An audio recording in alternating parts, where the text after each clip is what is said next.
My name is Matthew Feldman, and I'll be talking a little bit about the Munich Massacre that occurred at the 1972 Summer Olympics in Berlin, Germany, as well as discussing some of the concepts that we talked about during our class.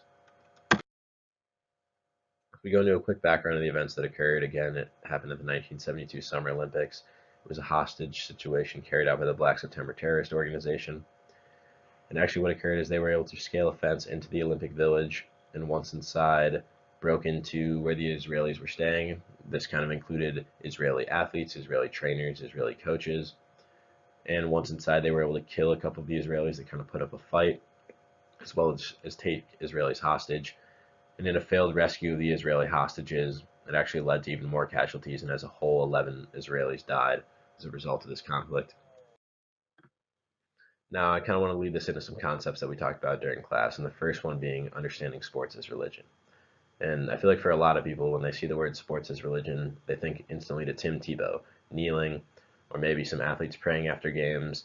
But that's kind of the exact opposite. When I think of sports as religion, and when we think of sports as religion, we really want to think about why do these athletes compete. Now, at the time, it's 1972 in Berlin, Germany. They're about 30 years removed from the Nazi regime, obviously targeting Jewish people there. 30 years is a long time, but over the course of these 30 years, at the time across the globe, there's still a lot of anti-Semitism. It's kind of the peak of the Israeli-Palestinian conflict. But these Israeli athletes, coaches, and trainers still go to Germany, and they still want to compete for their country. They still want to compete for Jewish people around the world, and showing up despite, of course, the conditions aren't terrible in Germany, but they still know that across the globe people don't like them. People don't like Jewish people, and that's kind of course, why do they compete? They're competing for their fellow Jews, and they're showing that they're not afraid.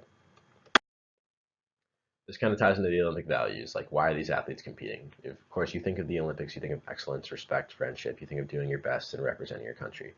These Jewish athletes weren't afraid to go to Germany, compete on a global stage where people are watching, and show that Israel isn't afraid, Jewish people aren't afraid, and they're there to compete along with everybody else. They're there to show that they're real people, despite this anti-Semitism that's going on around the world.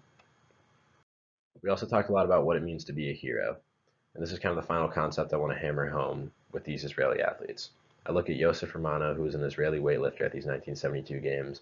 He was actually asleep at the time when Black September broke into the kind of Israeli quarters, and he attacked intruders that allowed a fellow athlete to escape the building unharmed. He attempted to throw his body around to disarm and stop the intruders by himself, and he was shot and killed as a result of his heroism. His body was actually dismembered and kind of thrown in front of the remaining Israelis to show what would happen to them if they kind of stepped out of line.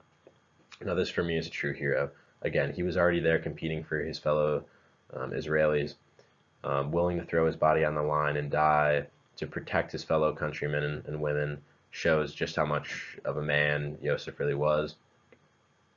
And of course, what it means to be a hero when you're willing to sacrifice yourself like that for people you care about. It just shows how much of a hero he really is.